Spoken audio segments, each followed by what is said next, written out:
Good morning and welcome to What Makes a Successful PPA with Zygo Power. The renewable PPA market has continued to grow rapidly despite COVID-19 and the energy crisis. There's a demand from both parties to establish contracts that will benefit both of them.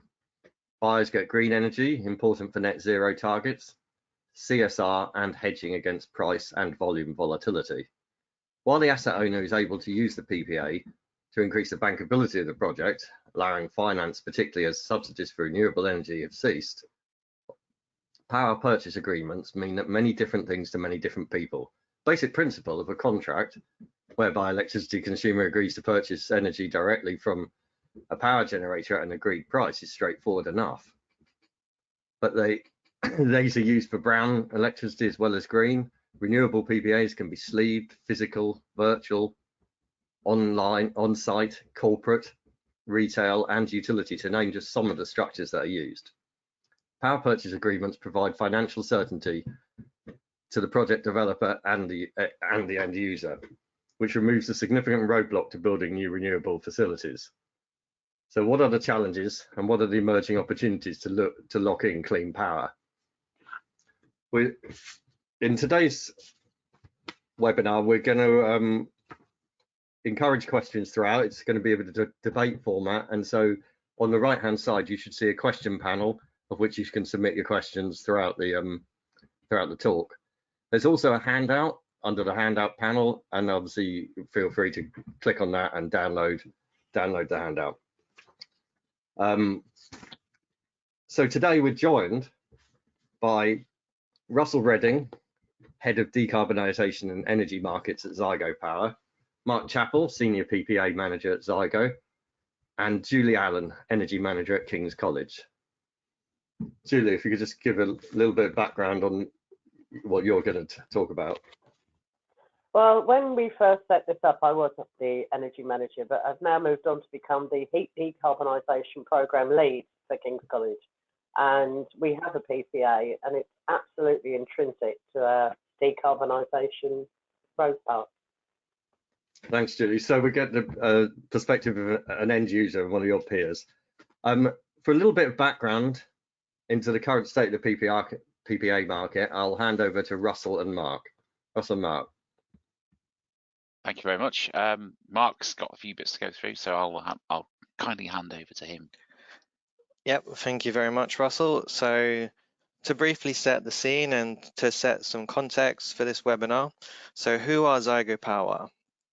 In short, Zygo Power is a digital tendering platform which seeks to streamline and efficiently support the PPA procurement process.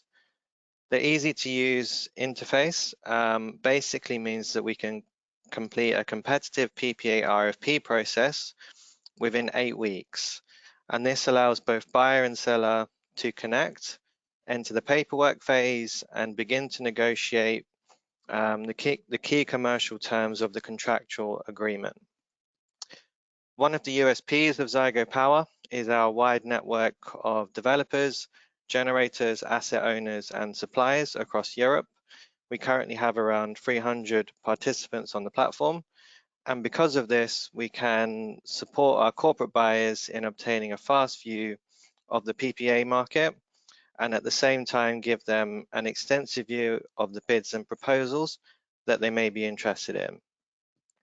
In addition to the tendering tool, we also have some features on the platform, such as our data dashboard, where we capture pricing data and provide market analytics, which are reflective of the live PPA market conditions. This provides some interesting insight to both our buyers and our generators on the platform. Next slide, please. I'll now briefly hand over to Russell, who will be covering the UK market. Thanks, Mark. I guess I don't need to tell the majority of people on this call what's been going on recently. I think the graph here really illustrates some of the volatility we've seen in power prices. You go back a good few years to say go back 10 years, PPA PPAs were of great interest as a new way of generating or setting up renewable projects for an unsubsidized world. Prices in the market and the wholesale prices were about what, £50 a megawatt hour. Project prices were very, very similar. And then look what's happened since. We've gone through various issues and sort of worldwide conflicts and geopolitical instability, and prices have gone absolutely mad, and they're now beginning to return towards more normal levels, which in the long run, the kind of feeling at the moment is that they'll probably be higher than they were in the past, maybe in the region of, say, £80 a megawatt hour, but you're not looking necessarily at a return to the good old days of £50. To go alongside that context, particularly in the UK, we've seen REGO prices, which again, sort of pre-COVID were, say, 50p to buy, and before that even cheaper, and they've got as high as £25. They're in the 10 to £15 REGO sort of area now. And to be honest with you, people a few years ago, there's no way they could have foreseen that. People were thinking maybe a couple of pounds. Buyer expectations certainly seem to be no more than £2.50. And as demand has increased for renewable energy, and which is obviously certified in the UK by the REGOs, then what's happening is that supply actually dropped because post-Brexit, there's no more European guarantees of origin being able to be imported, and concerns about, well, will there be enough to go around is what we're going to need, and new renewable projects not coming on fast enough. So what we're going to be seeing is a context of great volatility in renewable power and the pricing of it. And whilst we've sort of been through a period where people have said, in the short term, as you can see in the middle of that graph, it looks like a great time to do a PPA.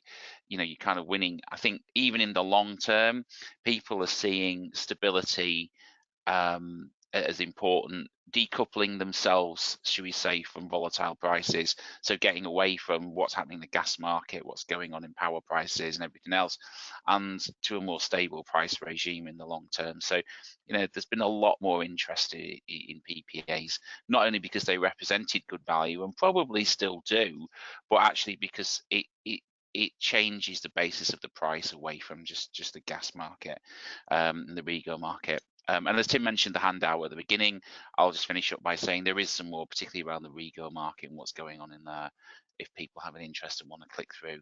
And with that, I shall hand it back over to you, Mark. Thank you, Russell. And yeah, I certainly echo your comments as well. So in 2022, we saw a spike in corporate activity on the platform, reacting to the challenging market conditions. Lots of companies were looking to move both with speed and with haste to address their exposure to high and expensive wholesale prices. Corporate PPAs was no longer necessarily just a buzzword in the industry, but top of the agenda for a lot of corporates to secure a stable price hedge. And you mentioned as well, the days of £50. I think the best price I've ever seen on the platform was around £39 back in 2019. And if you had signed a PPA back then, you'd certainly be smiling nowadays. We're definitely looking at around 70 to 90 at the moment is the current range in the UK. And yeah, that's kind of what we foresee for the quarter moving forward. Next slide, please. So what about Europe? So the general trend is that the number of PPAs signed and the capacity of renewables, which is being added to the grid, is increasing and it's on the rise. So in well-established markets like Spain and Sweden, we saw a slight drop-off in activity in 2023, but with a well-developed pipeline of projects and new projects in the pipeline in both markets, we still expect to see significant activity in the upcoming years. France, Germany, Poland, and Norway also all saw increases in PPA activity over 2022 to 2023. And again, a small drop in Ireland, but recent changes in legislation seem to imply that projects there's initial signs that they may receive more support in getting help in getting onto the Irish grid. Next slide, please. So some important things to consider if a PPA deal is to work. I won't touch upon all of these in depth and in detail because we will be discussing some of these points later, but it's really critical and important to do your research on PPAs and the types of things to consider from the outset. For example, just picking one example from the list, a buyer should really look at which contract structure could be a form of entry to the market from the beginning of the process. Just to define some of the various options available, so a direct, or also known as physical sleeved PPA, is defined as the physical transfer of electrons from the renewable asset to the buyer through the grid. It's often sleeved by your electricity supplier, or this can be done through a third party as well into your supply contract. A virtual PPA, on the other hand, is purely a financial transaction under a strike price and contract for difference structure scenario, and there's no physical movement of electrons. Each structure brings with it its own unique implications, and often a decisive decision on which route to go down is key before moving through the tender process. Sometimes we see our corporates keep the option open to both, but I think a more bespoke and refined specification certainly helps them make the process more efficient. Other considerations include credit, strategy, finding the right counterparty, individual project characteristics, but kind of as I've mentioned, we'll touch upon these later. So for now, I will hand back over to Tim for next steps in the discussion. Right, thank you, Mark. Just to cover off a question, there's been a couple of questions about whether the presentations will be available and the video recording afterwards, and the answer is yes, both of them will be available to you. So perhaps, Mark, if we can just continue where we've left it with things to consider. I mean, we find that there's a lot of interest, as in from the magazine side, you know, genuinely get high reads. There's obviously PPAs do create a certain amount of excitement or interest in the market, but there's possibly worries over them being so bespoke or legal issues with them and so on. So what are some of the important things that you should focus on to get around this sort of bespokeness? Yeah, so becoming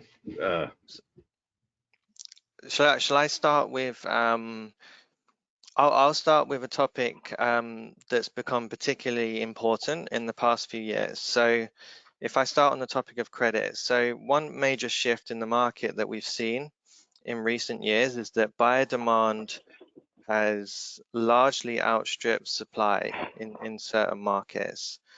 So for that reason, sellers have been more specific on who they choose to contract with, and counterparty risk is now a key factor in their decision making. One important aspect in that decision making process is the financial strength of the corporate buyer.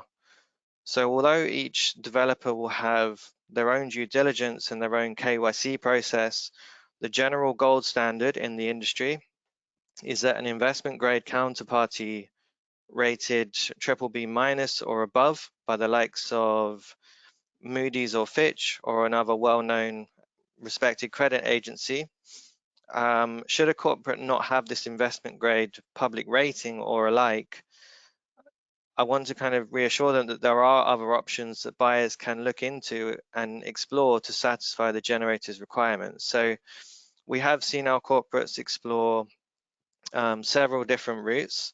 So the first of those is an investment grade letter of credit through a bank, often rolling over and renewed annually, with the cost diminishing on an annual basis as the PPA progresses throughout the term. Secondly, in some circumstances, corporates can look at a parent company guarantee depending on the corporate structure and the ultimate ownership of the business, this may not always be available for certain organizations. And furthermore, we've also seen some buyers even look into surety bonds. The challenge here being that they're not always considered investment grade or as widely accepted as a letter of credit, for example. And finally, we've even seen some buyers look at a form of self-insurance policy or even a cash collateral deposit. But I suppose the key message I'm trying to share here is that as a corporate buyer, you really need to look into your options prior to running the tender process, because this conversation often crops up, when we connect our buyers and sellers, and just being prepared, having an understanding of the routes that are available to you will certainly put you in a good position if you are on the buy side. Does that specifically affect maybe who you do the PPA with at all, or is it can do, yeah, it can do in some scenarios. So depending on the cost of putting that letter of credit in place, we've seen in the past some developers ask for almost 20% of the total value of the deal. So this is a considerable cost for some corporates to address.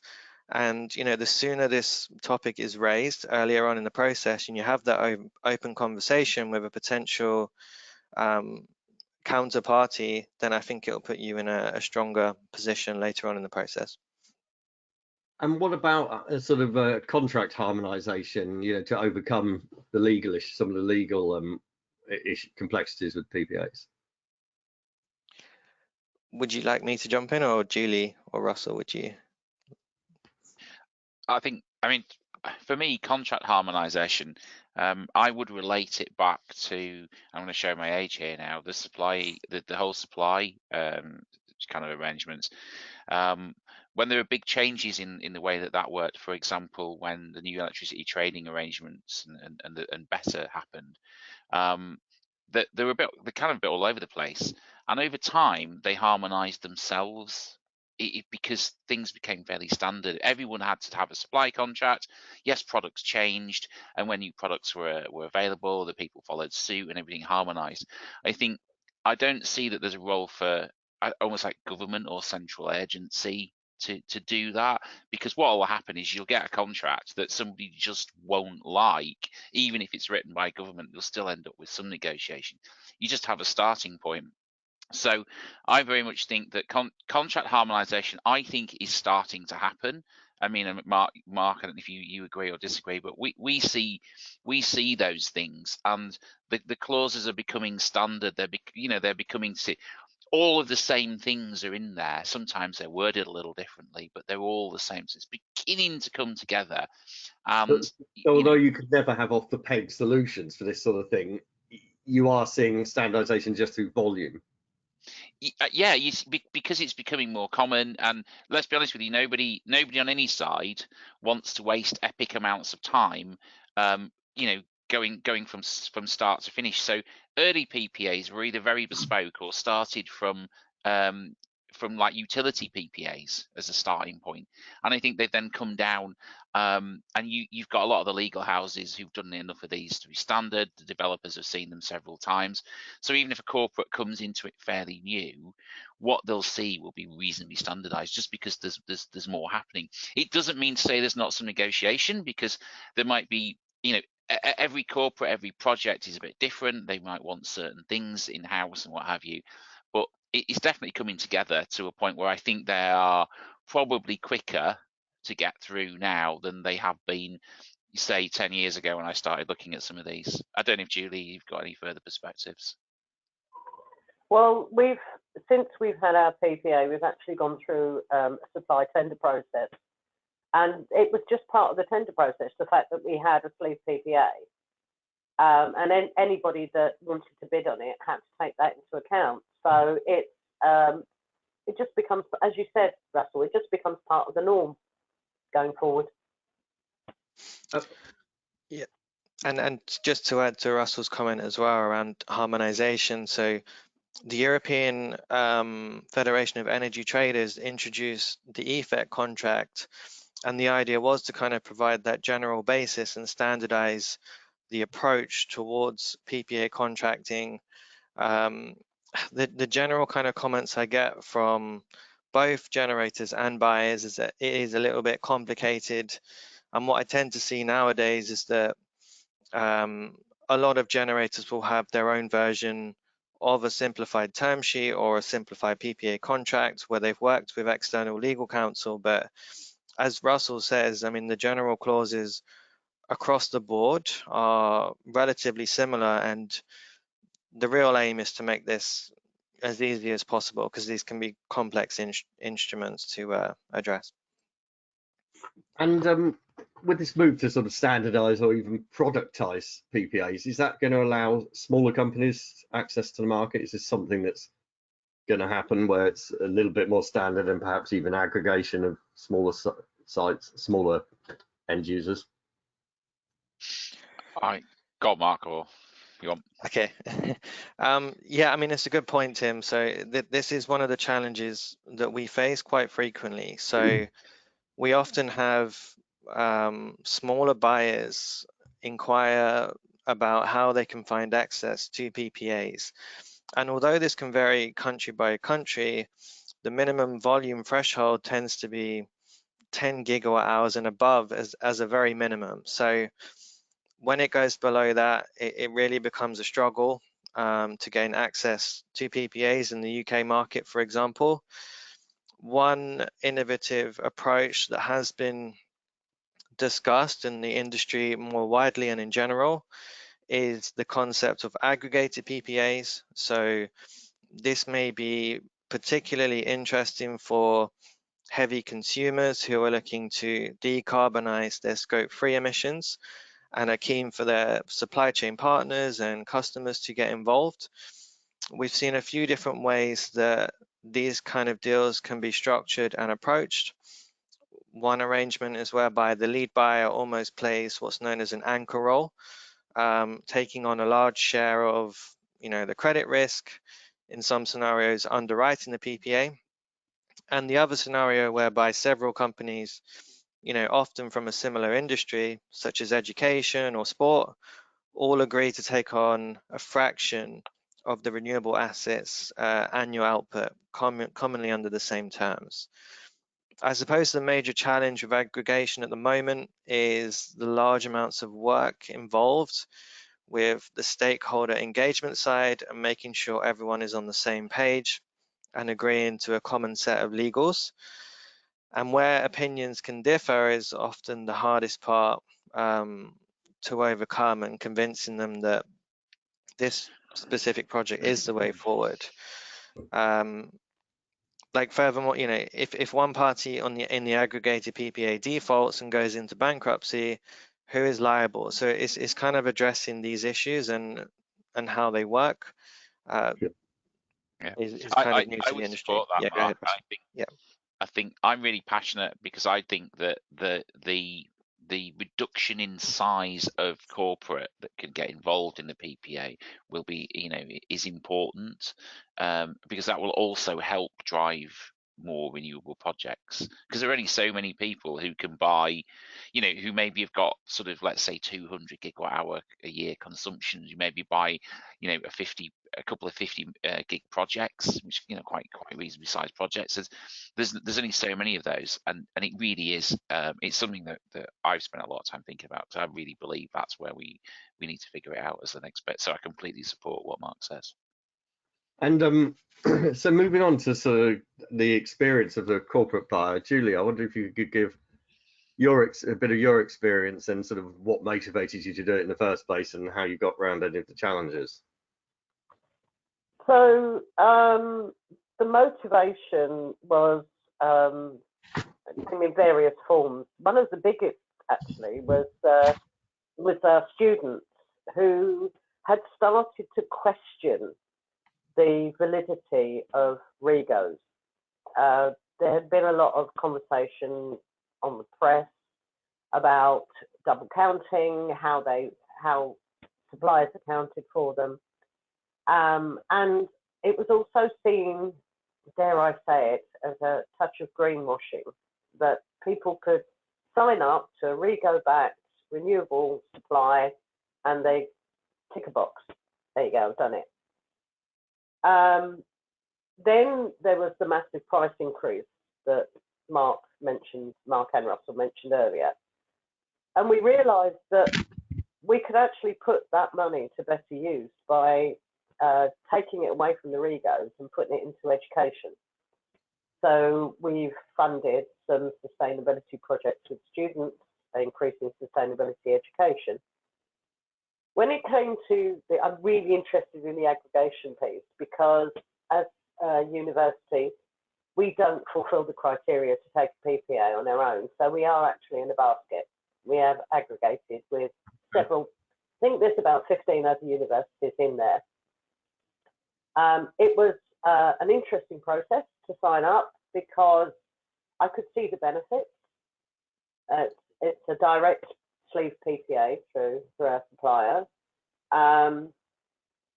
But it was it was a massive education piece for a lot of people to understand what it was and what it meant.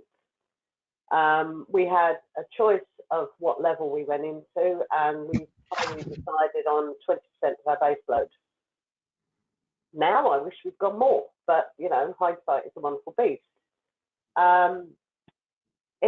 It certainly helped us during the crisis. We've had this one for about, I think, 2 or 3 years. I can't remember. So it certainly calmed our rises over the time. We are now looking into another PPA, but obviously prices have gone through the roof.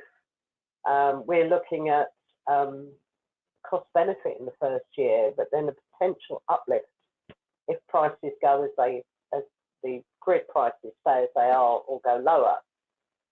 But it's all about the correct reporting of true renewable energy, and also the funding of additional assets. That was the other thing about REGOs. It wasn't really creating any additionality in the renewable market. So all in all, it's worked really well. Yes, the contractual elements were a bit daunting, but frankly, it's legalese, it's a contract.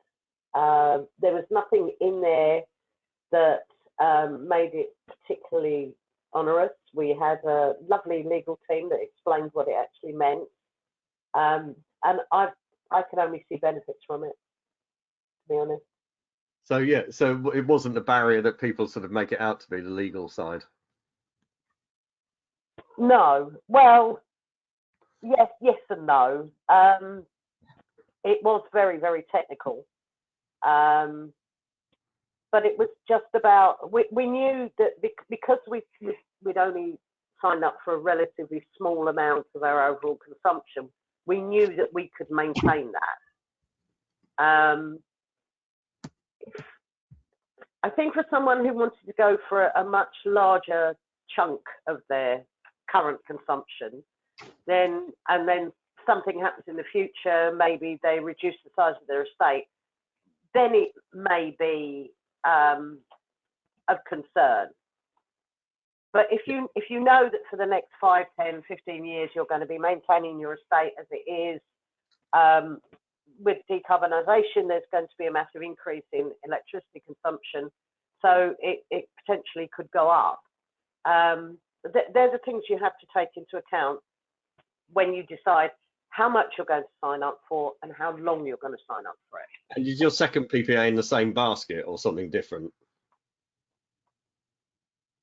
It will be a similar basket. It will be amongst universities. Yeah. Okay. But it's a new one. It will be with a new provider. Right. Mark, Russell, wonder if you could give us a bit of the experience of your corporate PPA customers and what they've sort of gone through. Yeah, sure. I mean, I'll kind of start. I saw quite a few of these in my previous role from a sort of utility and corporate perspective. I think, you know, very much there was a range of interest depending on the time and the reasoning that corporates had. But what I would say is, for me, very much when a corporate kind of got through the sort of discovery phase and wanted to actually get into it, they were by and large successful. They were able to do those things, to get a corporate PPA in place, which means, what's a success? Well, for them, it's kind of meeting their objectives, and it's different for everyone, but it's very much, did I get something in place that I felt happy with? There were always concerns of, that's the price now, things move, but in 10 years, let's say I sign at £48 a megawatt hour back then, in 10 years, if it's £80 a megawatt hour, I look like a genius. If it's £30 a megawatt hour, I look like I've made a bad decision. And there were concerns about that. Obviously, there were. But again, people were looking at it in terms of the kind of long-term diversification and risk management, getting away from, as I said earlier, maybe getting away from prices that are linked to whatever on earth goes on in the gas market. And as Julie said, getting away from just REGO-backed power to something where you can point to an asset and say, I'm taking the power from that, and the REGO is just proof of that, which is weirdly much closer to, if you like, what the general public might expect or understand. And I saw a trend particularly with B2C companies who've got customers who needed to be able to say, we are holding ourselves to a good standard. Yes, so I think there was a lot going on with that. Mark, have you got some feelings for what you were? Yeah, so I'd say the generalized strategy that I often see from our corporate buyers is almost like a layered approach. So first of all, the buyer would look at, what are our options for on-site PPAs? Do we have any capabilities to rooftop solar? Failing this, secondly, the next best thing is what is available near the site. I mean, how can I make best use of the land ownership that I have? Where can I install some cables and connections? Given the size, of those projects and the size of the land, that you're often only covering a fraction of your overall consumption. So it's at that point that corporate PPAs very much come under the spotlight for our corporate buyers that are going through the platform. And one thing I would say as well is that corporates are becoming more sophisticated as well. So whereas a few years ago, some corporates were, quite new to this and they needed a bit of hand-holding. For example, like the way they assess offers and bids, it's not simply a case of finding the lowest price per megawatt hour. It's looking at concepts like net present value, or it's looking at the COD, or it's looking at the developer's track record and capabilities to deliver projects and construct them on time. If you go down the direct physical PPA route, the sleeved route, it's about that relationship with your supplier and the potential balancing and the shaping costs that could be implemented as well. So the industry, I'd say in general, is advancing, and people are becoming more familiar and more aware of the types of input that goes into these types of deals. I mean, would you echo Julie's views that, about people wanting to avoid greenwashing, sort of traceability and holding people to account of, where the power actually comes from? Is a lot higher on the agenda than perhaps a few years back. Yeah, absolutely. I think Julie's spot on, to be honest. There's tighter greenwashing rules most likely coming in, from the EU, and I suspect the UK as well. And also RE100 and CDP criteria are often becoming more tighter as the years progress. What is considered a new build asset, 15 years, is becoming kind of something that needs to be more specific and addressed more carefully. How if you said to Julie actually before today, you said it's about long-term price stability and not about cost savings per se. Is that a luxury that everyone could afford? That's the view.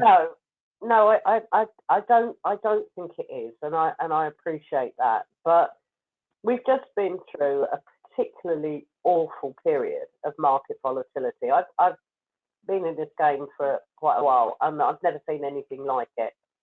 There's no rhyme or reason. I'm sure there is. I'm sure there's somebody out there that go, oh, it's because of this, but no, it's not. The thing is, if it's happened once, it can happen again.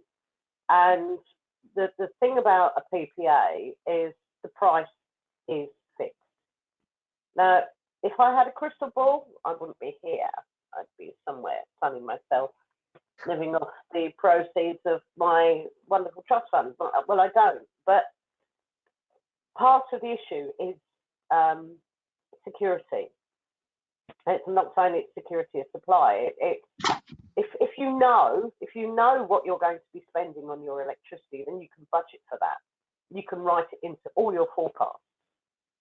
So if you're looking for cheap, no, I don't think there is ever going to be cheap supply anymore.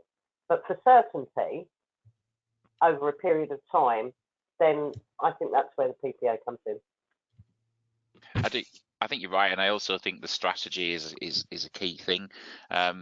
When the market first moved from typically fixed price deals, or show my age again, pool price deals. Yeah, okay, fine. Moving on. People start developing new products, that might allow flexible purchasing, or day ahead index, or even floating on a settlement price like system price. And what we saw was people develop strategies to purchase over time, not on one day, purchase from different sources and in different ways, to do something like Julie was saying, which was they might fix some of their costs by hedging in the medium to long term, and then they would float some to take advantage on the short term, and maybe a bit of exposure to what was essentially how well balanced the system was. And PPAs have become another string to that bow. And as Julie absolutely says, you've got a fixed price for the long term. You've got a good basis. If you've got market price for some volume, if market prices fall, you take some advantage. If they go up, you're hedged. You've got a fix. So it becomes a strategic decision, just as Julie was saying there. Actually, this ties in with a question that's already come through, but it was just how does energy storage and batteries sort of fit into this? Maybe Mark. Yeah, it's a good point. So energy storage is kind of expected to enhance reliability and flexibility of renewable sources. So for those who are unfamiliar with energy storage, so by storing excess energy during periods of high production and releasing that energy during periods of low production, it can essentially help balance supply and demand, and it can provide additional benefits to both energy generators and energy buyers.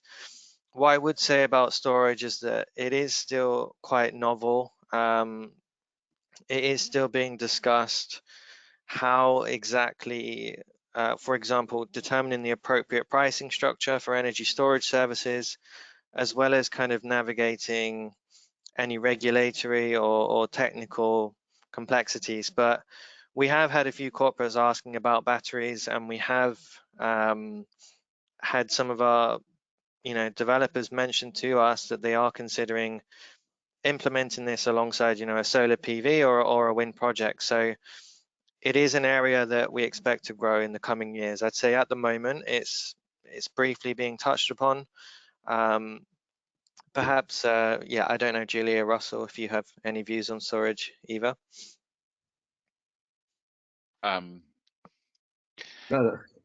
Storage, I mean, as renewables increase, storage is definitely going to be more important on the system. Flexibility on the system, I quite like the idea of hydrogen production being used for flexibility, but that's a different thing. So storage is useful. I think there are some questions about the economics of matching, should we say, a storage on site with renewables, you can kind of see this lovely idea of how it might work. It flattens the profile. It could avoid constraint costs, which are very high at the moment. It might make it easier for people like Julie to access a PPA without worrying about quite so much about balancing costs. It might move those things around a little bit. But I think, is it early days? Well, people are building battery projects. It's not super early days, but I think we're not in a mature position with that, and I think we'll see how it plays out. I mean, Grid are sort of saying, that they might be able to prioritize renewable projects where there is storage on site, I guess for obvious reasons, help relieve the network. So it may be that begins to push what happens. But I do think we're still a way to go to really see that definitely is absolutely the way to work. Russell, if you've got an international footprint, how's that affect things? So the international PPA market. I think in terms of storage, Tim. No, I meant just generally. All right. No, I mean, it's equally possible to do to do international PPAs. Absolutely. I have been involved, and I'm sure Mark has Mark. With what I might almost call pan-European PPA requests. We've seen them linked to large European groups that have footprint across Europe and across the world. Marrying up their supply and their PPAs. We see activity in all countries around the world. Europe, the US, South America, all over. So absolutely, people are able to, within the locales of that, the abilities of that geography, able to do that. In some areas, it's easy. It can be easier because places like America and Europe, there's a degree of interconnection, which allows you to, have a project at one geographical location, which might be slightly different to where your demand is based. But they're interconnected in such a way that all works. So absolutely, it's very doable. The thing I would flag is that there are clearly differences in energy markets and the way things work in different geographies, and sometimes the prevalence of what we see changes. So the virtual PPAs, for example, are very common in Europe because that works really well in that market, whereas in the UK, they're very rare and people want to look at the physical route for all sorts of reasons, and that has become prevalent, I think, in certainly in the UK. Mark, you want to add anything to that? Yeah, so just touching upon the topic of international PPAs, Tim. So one thing that we have seen recently is the emergence of new markets, particularly around Eastern Europe. So countries such as Bulgaria, Romania, Hungary, and Greece. There's more projects in the pipeline. There's more interest in those regions.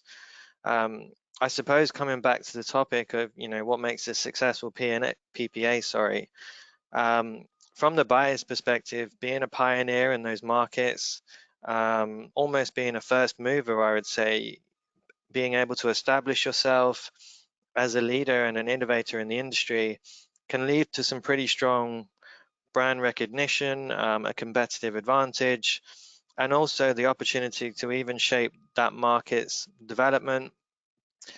But that being said, there are challenges with entering these new markets. So financial challenges, local institutions may not be familiar with the risks and the returns that are associated with these renewable energy assets and investments. It may be difficult for some developers to secure funding in these regions, and there also may be permitting concerns, as it is a relatively new upcoming market. But as Russell said, I mean, we get requests from all over the world. So the industry in general is kind of moving into new markets, and I suspect they'll become more established over time. I was going to move on to a couple of points about future of PPAs, but I thought, given time, we might start questions because actually a number of them are asking exactly the sort of things I was going to cover anyway. So this one from a number of people actually have said, echoed the same thing, but will demand continue to outstrip supply in PPAs? Yeah, I think so. That's a really interesting one. The answer is that if you think about it, there's on the demand side, should we say, there is an increasing demand for renewable energy, and it's hard to see a way around it, even if prices, for for REGOs or GOOs and power are high. There's still a demand for that because people have set targets, say for 2030 or whatever. On the kind of supply side, the hard thing is that what we're kind of hearing in a number of geographies, particularly prevalent in Germany and in the UK, is that projects are struggling to get connected, can't get onto the network, and therefore it's kind of the availability, should we say, of renewable power, whether it's through PPA or or whatever, isn't keeping up with demand.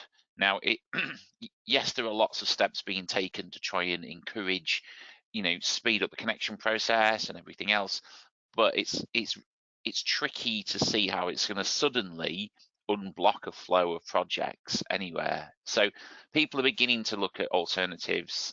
So I talked about interconnection. If you're struggling to get permitted in Germany, can you accept something from the locale outside Germany? In the UK, there's talk, as Mark said, of how do we free up projects and capacity and get things moving. I think I think it will begin to make a change. But as it said in the reply on the chat, to me the crucial bit is going to be April to July this year, when we see how the fuel mix disclosure actually plays out in the UK, for example. We will see whether actually there is enough and there is a good balance in the short term, and people are just holding on to them because of the fear of being short, and suddenly the market is dropped with them, or whether it is quite tight, which it begins to feel like. So I think if you ask that question again in August, we might have a better view of the short term. But I do think the long-term trend is we do need to unlock the ability to build more renewable generation, because demand is going to increase. It has to. Here's an interesting one, which is what people always want to know, but it's almost impossible to give them. But can you provide some future forecast insight into PPA pricing in the medium to long term, please?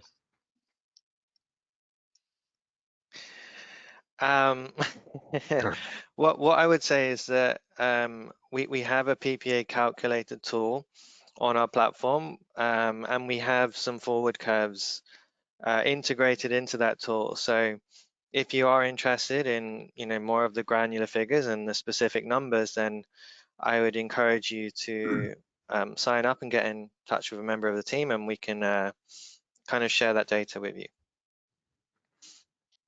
This is more on the finance side, but are finance backers loosening or tightening their restrictive requirements on credit rating? I'd say it's still probably somewhere in the middle. Again, it can also really depend who the lenders are, who the developer is, how the project's being financed, whether it's off the balance sheet. It kind of really depends on individual scenarios. But if anything, I'd say restrictions are probably maybe becoming slightly more tight.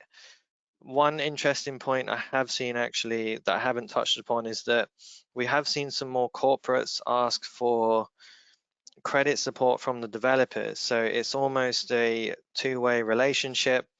Some want this to be reciprocal. Some want to look at, some have concerns about whether it's an SPV or how the structure is on the generator side. So this is kind of a new trend that we've seen. It doesn't necessarily apply to all corporates, but some are looking to go down that route as well. This might be more for you, Julie, but they just wanted to elaborate more on aggregate PPAs. and so maybe what it's like being in the basket or how it works. Well, we were given the opportunity to potentially join the basket. Obviously, there was a limit both ways. There had to be a minimum amount of interest, and there was a maximum amount available. The negotiations prior to signing any legal document was trying to get that buy-in with the expression of interest and everything else. But it's been, once we got through that, it was just as though it was our PPA, because we got our bit of the basket. We knew how much we were having. The second time around, obviously people are very wary because of the increased cost. And I'm not sure, but I believe there hasn't been the influx of people trying to sign up to the new one. Whether it's just caution, whether it's the price, I don't know. There are lots of talk about the state of further education and finances around that. But there are so many different reasons why we could be in that position. But it once we signed up for it and it happened, it's just there. Okay, this is a question saying what categories of parties in general can be PPA buyers versus sellers? Is it possible to either hedge the PPA exposure on either side? I appreciate this is a PPA itself can be seen as a hedge. So who can be buyers and sellers? Well, usually you would expect to see the buyer could be a corporate. Obviously, utilities do utility PPAs. It's somebody who wants access to market. You do see from time to time trading entities might not have a supply portfolio or book, but do trade, might take the PPA in order to do that, but that's very similar to a utility PPA. Sellers, obviously developers will sell, and but you might have utilities or those traders who have access to an asset, either because they're vertically integrated or for whatever reason, who might also be a party to that. Is it possible to hedge things?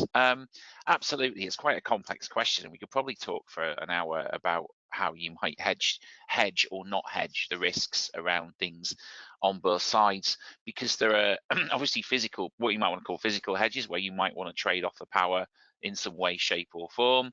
There could be derivatives or financial hedges that people want to access in some way, shape or form. I suppose each of those steps has risk and reward balances. Some of those steps, for example, if people want to get into derivatives and look at options, might come with costs as well, if that makes sense, in terms of ensuring the risk. So those things are possible. But what I would say is, if people want to, if people are thinking about those kind of things, care is needed for so many things, i.e. the accounting treatment of those. It's a bit like virtual PPAs. They don't require really any agreement with your supplier or sleeving issues or whatever, but their accounting treatment is they treat it as a derivative, and therefore not everyone's comfortable working with that. So there can be things that people don't necessarily pop up at the front, but also if people are wanting to hedge or do those things, some, what do you want to call it? I don't say professional advice, but some external advice might be worth, certainly worth considering, unless the corporate has that expertise in house to make sure that it's done properly and you don't actually expose yourself to more risk whilst trying to do it. So hopefully that covers the question. It says here, you've talked about REGO credibility, with companies like M&S actively not procuring REGOs and using this saving to finance other sustainability measures. Are REGOs still fit for purpose in the current market? I would argue that a REGO is should we say, a regulator-backed proof of generation of renewable energy. It is what it says it is. It's a guarantee of origin, and in this case, it's a guarantee of 1 megawatt hour of zero carbon energy. What people then think of how they're used, moved around, traded, separable. They are unfortunately, whatever you do, going to end up being separable from the energy. So the question is, what does it mean? But at the moment, it's the only way of proving the volume of renewable energy generated and held, shall we say, bought and held for any individual account. So I think they work fine for that. I think the understanding of them, how they're used, how they are presented, is hard to say. I think ultimately, and I've argued this before, is that what it comes down to, Tim, is the views of, I won't even say people like you and me. It's like the people on the street. It's Julie students. It's the people who buy beer and chocolate and cheese and all those things, who go into the supermarkets, who go into M&S and buy their clothes. What do they expect? If they get the complexities of the rigors and why they're there and everything, they might go, oh yeah, kind of get that, it makes sense. If they don't, they sit there and say, no, I just expect you to be plugged into a wind farm. That's what I expect you to be doing. You need to be buying green power. Someone's saying that this is greenwashing, and I don't understand it, so they're probably right. Maybe it is, maybe it isn't. I don't want to get into that, but it's much easier for anyone, to point at something and say, we're taking our power from that, and we get the rigors as a byproduct of that to prove it. People go, all right, I get it. They might even get, I know you're not physically connected to it, but you're taking that, fine. And so I think that's where the PPA comes in. It's I think as Julia said earlier on, it's the best standard, but it's actually the standard that people get. They understand it. Hi, so someone says, hi, what does the panel think of how time matching PPA generation and actual consumption will impact the PPA market? And are end consumers ready to see their matched data on a 24/7 basis? Oh, that's another of my favourites. That is, Tim. Sorry, Mark. I know you want to answer this, but that's just No, another go one ahead, of my Russell. favourites. Go ahead. I'm on my soapbox, so I'll stay on it, as they say. It's hard to see the benefit right now. So we do hear it, and we do hear it said. I've seen it in the sort of data industry, and people know that people like Google and AWS claim to do that. And I've seen it filter down to other companies in that sphere, and I've worked with people on looking at their matching. Now, there's all sorts of questions then, and it kind of almost comes back to that previous answer is, at the moment, you can take a PPA and other measures and match your annual consumption, let's say in the UK or anywhere else, quite easily. You can do that over months or quarters or seasons if you want, and you can begin to match that. And you can be reasonably successful. Why wouldn't expect to get to 99 or 100%, whatever, it's fine. If you go down to hourly matching, do you accept that there will be times when you say, I'm taking green energy, but I'm not taking it on all of my consumption? And there'll be other times when you say, yes, I'm completely covered. Do you want to end up having to almost buy excess more than you use it sometimes to make sure you're fully covered? What does it mean when it's dark and the wind stops blowing? Do you accept that you don't get renewable energy, or do you say, well, I'll take something from biomass or energy from waste because that has a green element? So it's quite a complex thing. Will it drive PPAs? It's hard to see. I think it's hard to see. What worries me is if we overcomplicate it, it makes it yet more difficult for people like Julie and other corporates to get in there and do it. I'd be, if the market was really mature and it was like, although it was really quite simple, I'd almost say maybe that's the next step. But I'm conscious of time, so we'll I'll do one last question, but there are a number that haven't been answered, and I'm sure Russell and Mark perhaps will, get back to you because we've got your details and we can easily answer them perhaps after the live event today. But just the last question is, why are virtual PPAs less common in the UK versus direct PPAs? That's a good question. Mark's looking at the floor, so I'm kind of going to go. I'm kind of going to go. I don't really know. There have been.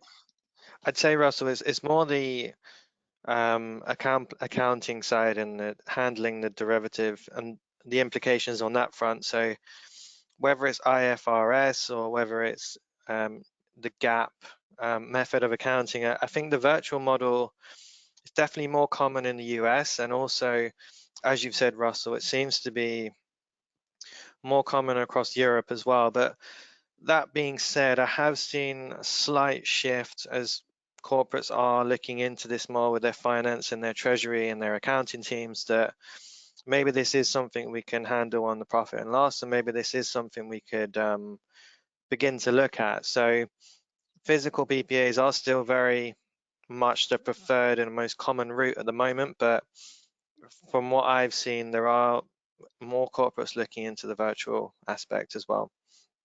Well, we've come to the end of our time, and I'd like to thank you all for listening this morning. I'd also like to thank especially Julie, Russell, and Mark for joining me, and have a good day. Thank you. Bye. Thanks, everyone. Thanks everyone. Bye-bye. Bye.